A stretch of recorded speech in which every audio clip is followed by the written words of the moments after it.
Two things. One, experientially, from 1984 to 1994 or 5, when I would spend time online, and this is, FidoNet through Netscape, when I turned off the computer, I felt more alive, more connected, like I had more friends, invigorated, to the point where I couldn't sleep. If I did an internet session from 8 to 2 in the morning, I was, let's eat, let's go outside. Now, when I do 2 or 3 hours on the internet, almost no matter what I'm doing, I feel drained and tired. I responded to all this, and I did all that, and I got through all that. My connection's faster, things are brighter, everything streams, but I don't. So I feel like I'm losing prana. It's a net prana loss as opposed to a net prana gain. So there's that experientially, which certainly clouds my view. And as a person who came up as a writer celebrating the internet, I feel more obligated maybe to respond to every email I get, every junior high school student who asks me a question about their paper, even if it's as inane as, I have to write a paper about your book Media Virus. Tell me, what's it about?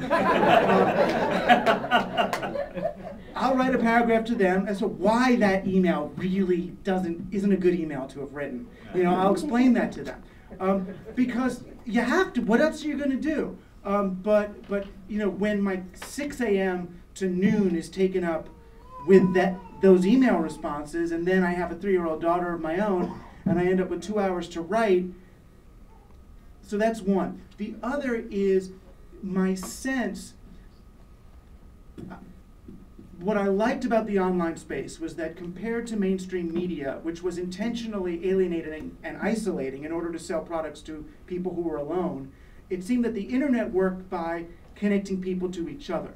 And what I've looked at in the last 5 or 6 years is the bias of the internet to connect people who share common micro interests rather than any local interests. My big thing these days is what is going on outside your door? What is the local reality? Because the more local you become, I think the better chance you stand at fighting corporations who are really the kings of non-local activity. So when you realize that this car site that you go to would rather you be friends with someone who lives 2,000 miles away but owns a red 2002 Mini with a sunroof just like yours, that's the friendship you're going to have there, rather than just someone who likes cars who lives across the street.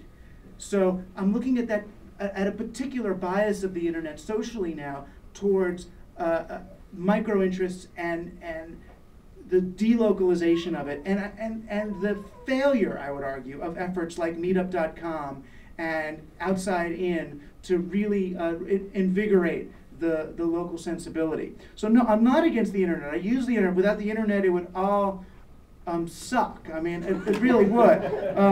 Things like Obama wouldn't even almost happen, much less maybe really happen. So everything. I mean, in terms of micro investment in campaigns. I mean, this is all internet possible. I'm just looking, because it's my job to do this, I'm looking at what's the continuing shape and shift of the bias of the media that we use. And the bias of the internet is shifting away from contact between people and more towards contact through content between people, and particular content that is less and less local and just of concern.